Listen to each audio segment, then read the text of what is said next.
Do Nalgonda के सौजन्य में हिंदी ऑनलाइन क्लासेस के इस कार्यक्रम में आप सभी का स्वागत है। सभी अध्यापकों को मेरा नमस्कार और बच्चों को आशीर्वाद।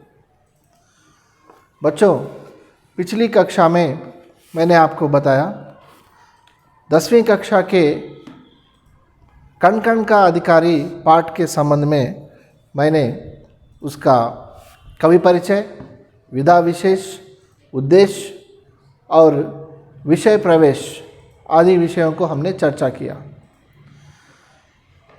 इसका अर्थ है तेलुगु में जानने का प्रयत्न कीजिए। कण कण का अधिकारी, कण कण, कण अंटे अणुవు, इंग्लिश में पार्टिकल कहते हैं। कण कण का अधिकारी అంటే అణువు యొక్క అధికారి, అణుకి యజమాని అని అర్థం। इसके कवि है डॉक्टर रामधारी सिंह दिनकर।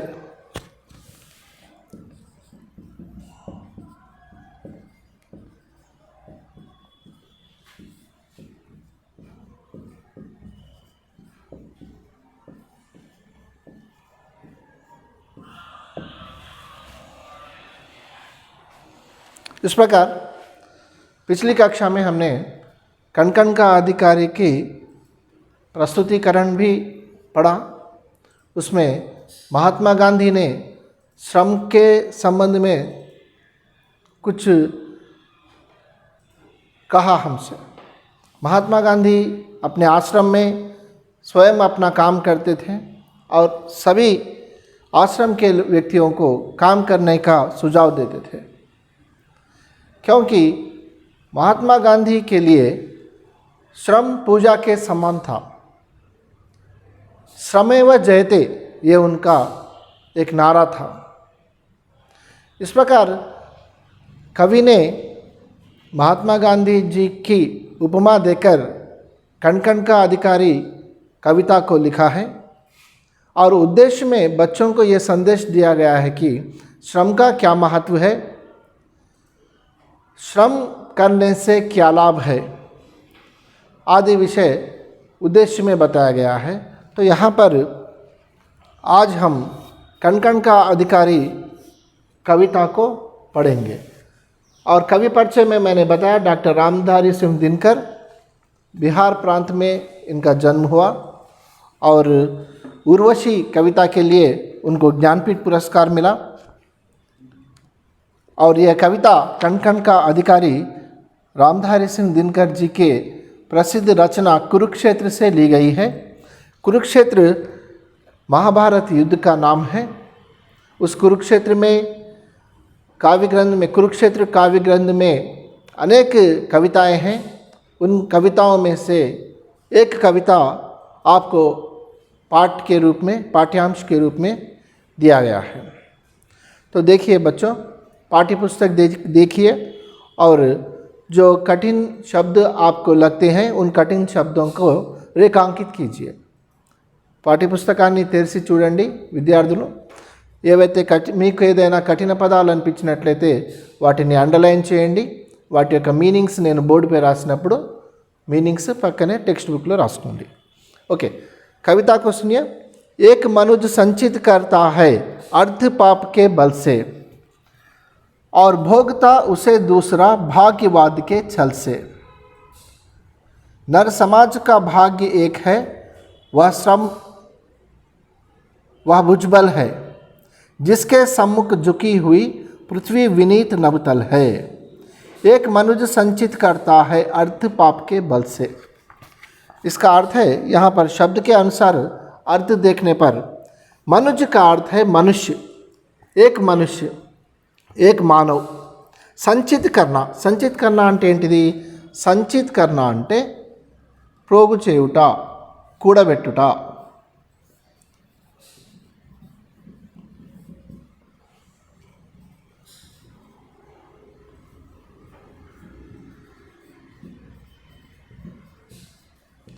संचित करना, कूड़ा बेटुटा, हिंदी में इकट्ठा करना एक और शब्द, एक और अर्थ है। एक मनुज का अर्थ है मनुष्य, मानव। संचित करता है, इकट्ठा करता है, प्रोग చేస్తాడు। क्या इकट्ठा करता है? इकट्ठा करता है। क्या इकट्ठा करता है? अर्थ का क्या अर्थ है? अर्थ का अर्थ संपत्ति, संपदा, धनम।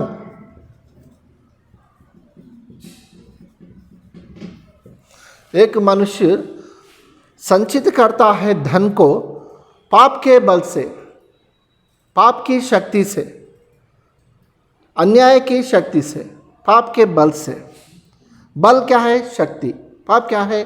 पाप के शक्ति से, पाप के बल से एक मनुष्य धन को इकट्ठा करता है और भोगता उसे दूसरा।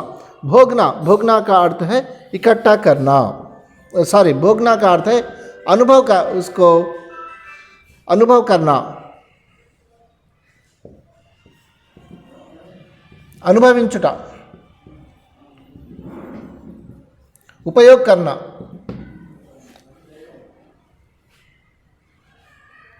तो एक मनुष्य संचित करता है धन, अर्थ, पाप के बल से, अन्याय के बल से, अन्याय की शक्ति से एक मनुष्य धन को इकट्ठा करता है, संग्रह करता है, और दूसरा भोगता है उस धन को भाग्यवाद के छल से। भाग्यवाद का अर्थ है भाग्य को मानने का सिद्धांत।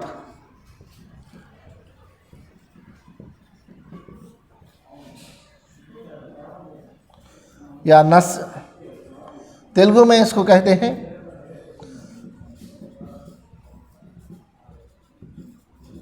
अदृष्टानि नम्मे सिद्धांतम।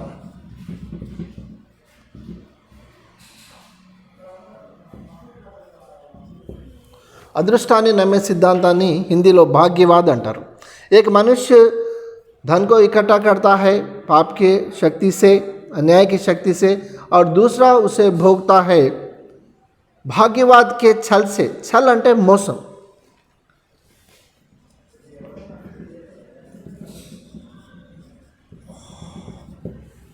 భాగ్యవాద్ అనేటటువంటి అంటే అదృష్టం అనేటటువంటి మోసంతో రెండవ వ్యక్తి దాన్ని అనుభవిస్తాడు। మొదటి వ్యక్తి పాప్ కే బల్ సే, పాపమనడి శక్తితో సంపదను కూడబెట్టినట్లయితే రెండవ వ్యక్తి దాన్ని అదృష్టం అనే మోసంతో అనుభవిస్తాడు। छल అంటే మోసము। नर समाज का भाग्य एक है, वह श्रम वह भुजबल है। नर समाज का అంటే మానవ సమాజం యొక్క, నర్ సమాజ్ का अर्थ है మానవ సమాజము। నర్ సమాజ్ కా భాగ్య ఏక్ హై। మరి నిజమైనటువంటి అదృష్టం ఏంటిది? మానవ సమాజానికి, మానవునికి నిజమైనటువంటి అదృష్టము ఏంటిది? వా శ్రమ హై వహ్ భుజ్బల్ హై। నిజమైనటువంటి అదృష్టము శ్రమ, శ్రమతోనే మన అదృష్టము మారుతుంది అని కవి చెప్తున్నాడు। అదృష్టము మన జీవితాన్ని బాగుపరచలేదు, శ్రమనే మన జీవితాన్ని బాగుపరుస్తుంది। ఎందుకంటే జీవితంలో శ్రమించిన వారు ఎంతోమంది గొప్ప వ్యక్తులైనారు, గొప్పవాళ్ళైనారు। మన జీవితంలో శ్రమకు చాలా ప్రాముఖ్యత ఉంది। మన ఆజీవికా के लिए, हमारे ఆజీవికా के लिए అంటే మన జీవనోపాధికి మనకు శ్రమ అనేది చాలా అవసరం। ఈ సృష్టిలోని పక్షులు, పశువులు కూడా ఆహారం కోసం శ్రమిస్తాయి। శ్రమించిన వ్యక్తి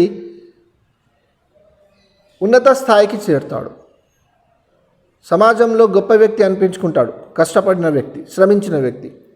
కాబట్టి ఇక్కడ నిజమైనటువంటి అదృష్టము మానవ సమాజానికి, మానవునికి నిజమైనటువంటి అదృష్టము అతని శ్రమనే అని చెప్తున్నాడు కవి। మరి और उसका भुजबल है। भुजबल क्या है? भुज का बल, उसके हाथों का भुज का बल ही उसका सौभाग्य है, उसका भाग्य है। नर समाज का भाग्य एक है, वह श्रम है, वह भुजबल है। మానవ సమాజం యొక్క నిజమైనటువంటి అదృష్టము మానవుని యొక్క శ్రమనే। जिसके सम्मुख झुकी हुई पृथ्वी, श्रम यदुट అంటే శ్రమించే వారి ఎదుట। श्रम कौन करता है? श्रमिक करता है। श्रम करने वाले को क्या कहते हैं? श्रमिक कहते हैं। श्रमिंचे వాళ్ళని ఏమంటాము? శ్రామికులు అంటాం। श्रमिक क्या करते हैं? काम करते हैं। कुछ श्रमिकों के चित्र मैं आपको बताता हूँ। देखिए, ये कुछ श्रमिकों के चित्र है। पहले चित्र में कुछ लोग ईंट को एक ढोते हैं, एक प्रांत से दूसरे प्रांत को ले जाते हैं। और दूसरे चित्र में यहाँ पर सड़क की कुछ मरम्मत करते हैं और यहाँ पर कुछ पाइपलाइन को डाल रहे हैं। ये सभी श्रमिक है और इस चित्र में कुछ भवन का निर्माण कर रहे हैं। तो इस प्रकार श्रमिक जो है निरंतर श्रम करते हैं। श्रम शारीरिक या मानसिक जो भी श्रम है वह श्रम कहलाता है। तो यहाँ पर श्रमिक के आगे శ్రామికుని ఎదుట కష్టపడే వ్యక్తి యొక్క ఎదుట जिसके सम्मुख झुकी हुई, सम्मुख का अर्थ है सामने, एदुटा।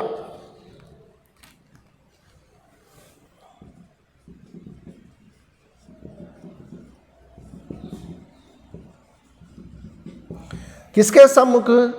श्रमिक के सम्मुख। श्रमिक के सम्मुख जो श्रम करता है उस श्रमिक के सम्मुख झुकी हुई అంటే తల వంచింది।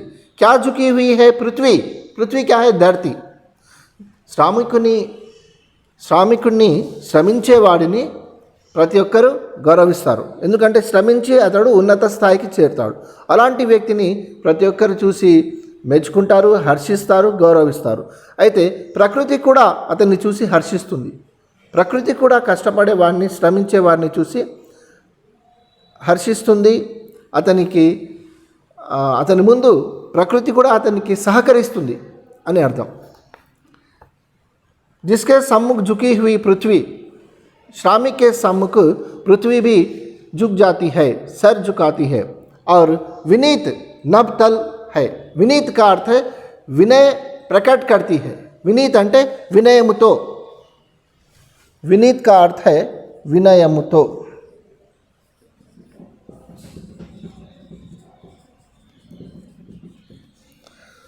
श्रमिक के आगे पृथ्वी नतमस्तक होती है, अपने सर को झुकाती है। और नभतल आकाश भी श्रमिक के सामने विनीत होता है, विनय प्रकट करता है। వినయాన్ని ప్రకటిస్తుంది ఆకాశం కూడా। అంటే అర్థం ఏంటంటే ఇక్కడ ఒక శ్రామికుడికి, కష్టపడి పనిచేసే వారికి ప్రకృతి కూడా గౌరవిస్తుంది। భూమి ఆకాశాలు కూడా అతన్ని చూసి హర్షిస్తాయి, ఆదరిస్తాయి అని అర్థం। जिसने श्रम जल दिया उसे पीछे मत रह जाने दो। जिसने ఎవరైతే श्रम जल का अर्थ है श्रम से आने वाला जल। क्या है? స్వేద్ అంటే చెమట। श्रम जल क्या है? చెమట। శరీరము పని చేసినప్పుడు, అలసిపోయినప్పుడు, కష్టపడేటప్పుడు వచ్చేటటువంటి చెమట। तो यहाँ पर कवि लिखते हैं जिसने श्रम जल दिया, కష్టపడి పనిచేసి చెమటోడ్చిన వాడికి पीछे मत रह जाने दो। पीछे मत रह जाने दो అంటే అతన్ని వెనుక ఉండనీయకండి, उसको आगे रहना चाहिए। श्रमिक को, श्रम करने वाले को सबसे आगे रहना चाहिए, ये कवि का विचार है। जिसने श्रम जल दिया उसे पीछे मत रह जाने दो। विजित प्रकृति से पहले उसको सुख पाने दो। विजित प्रकृति से का अर्थ है विजयी प्रकृति से पहले। इस प्रकृति में अनेक प्रकार के वस्तुएं हैं, अनेक प्रकार की चीज़ें हैं। इन सबको पाने के लिए कौन उसका अधिकारी है? श्रमिक ही इसका अधिकारी है। श्रम करने वाला ही प्रकृति में रहने वाले सभी चीज़ों का अधिकारी केवल श्रमिक मात्र है, क्योंकि श्रम करने वाला सफल होता है और सभी उसका सम्मान करते हैं। కష్టపడే వారిని ప్రతి ఒక్కరు కూడా మెచ్చుకుంటారు, ప్రశంసిస్తారు।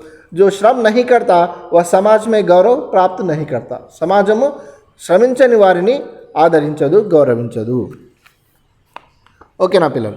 नेक्स्ट, विजित प्रकृति से पहले। इस प्रकृति, विजित प्रकृति से पहले का अर्थ है विजयी प्रकृति से पहले श्रमिक को सुख पाने दो। इसका अर्थ है श्रमिक को श्रम करते ही उसका फल श्रमिक को मिलना चाहिए। जो कुछ न्यस्त प्रकृति में है, जो कुछ का अर्थ है जो कुछ అంటే ఏదైనా, ఎంతైనా, जो कुछ ఎంతైనా। न्यस्त का अर्थ है रखा हुआ, ప్రకృతిలో ఉన్నటువంటి, సృష్టిలో ఉన్నటువంటి। जो कुछ न्यस्त प्रकृति में है, ప్రకృతిలో ఉన్నటువంటి अन्य वस्तुవులు కూడా वह मनुष्य मात्र का धन है, वह मनुष्य मात्र का संपत्ति है। मनुष्य कौन है? यहाँ पर श्रम करने वाला को मनुष्य कहता है कवि। जो कुछ प्रकृति में है वह मनुष्य मात्र का धन है। ప్రకృతిలో ఉన్నటువంటిదంతా కూడా మానవుని యొక్క సంపదనే। धर्मराज उसके कण कण का अधिकारी जन जन है। युधिष्ठिर को कहते हैं भीष्म पितामह। क्या कहते हैं? वो धर्मराज उसके कण कण का अधिकारी। कण कण का अर्थ है అణు అణువు యొక్క, శ్రమించేవాడే అణువు అణువు యొక్క అధికారి, అణువు అణువుకు యజమాని। इस प्रकार धर्मराज को भीष्म पितामह कहते हैं। उसके कण कण का ये प्रकृति में जो कुछ न्यस्त है, న్యస్త అంటే ఉన్నటువంటి ప్రకృతిలో ఉన్నటువంటి అంతా కూడా సంపద అంతా కూడా కష్టించి పనిచేసే వారి యొక్కే సొంతం కావాలి। కష్టించని వారికి, కష్టపడని వారికి, శ్రమ చేయని వారికి ఏది కూడా సాధ్యం కాదు। కష్టపడేవాడే దేనైనా సాధ్యం చేస్తాడు, అసాధ్యాన్ని కూడా సాధ్యం చేస్తాడు కష్టపడేవారు। కాబట్టి जो कुछ प्रकृति में न्यस्त है वह मनुष्य मात्र का धन है। ప్రకృతిలో ఉన్నదంతా కూడా కష్టపడేటువంటి వ్యక్తుల యొక్క సంపదనే। ధర్మరాజ్ ఉస్కే కణ్ కణ్ కా దాని యొక్క అణు అణువుకు ప్రకృతిలో ఉన్నటువంటి సంపద యొక్క అణు అణువుకి అధికారి, యజమాని, శ్రమించేవాడు మాత్రమే, కానీ శ్రమించని వారు కాదు। ఏ పని చేయకుండా ఉండేవారు దేనికి హక్కుదారుడు, యజమాని కాడు అని కవి మనకు చెప్తున్నాడు। కాబట్టి దీని ద్వారా మనకేం తెలుస్తుంది పిల్లలు అంటే, కష్టపడి పనిచేసిన వారు జీవితంలో పైకి వస్తారు, జీవితంలో ఉన్నతి సాధిస్తారు। కాబట్టి మనమంతా కూడా చదువులో మరియు పనుల్లో కష్టపడి పైకి రావాల్సిన అవసరం ఉంది। కాబట్టి కష్టపడడం అనేది ఒకేసారి నేను పెద్దయ్యాక కష్టపడతాను సార్ అంటే కష్టపడలేరు। కాబట్టి కష్టపడి పని చేయడం, శ్రమించడం అనేది చిన్నప్పటి నుండే అలవాటు చేసుకోవాల్సిన అవసరం ఉన్నది। ఓకేనా? ఓకే, నెక్స్ట్ క్లాస్లో, తదుపరి క్లాస్లో భాషా కి బాత్ చూద్దాం। Thank you very much.